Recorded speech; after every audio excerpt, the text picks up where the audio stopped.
என் பெயர் என்.பி. யுவன்யா. நான் 2ஆம் வகுப்பு படிக்கிறேன். திருக்குறள் அதிகாரம் சான்றாமை.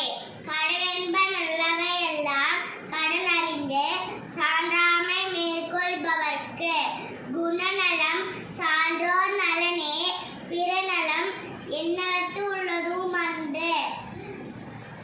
அன்புநான் ஒப்புரவு கண்ணோட்டம் வாய்மையோடு 5 சால் ஊன்றிய தூண்.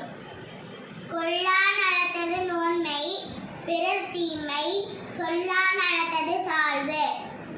ஆற்றுவார் ஆற்றல் பணிதல் அது சான்றோர் மாற்றாரை மாற்றும் படை.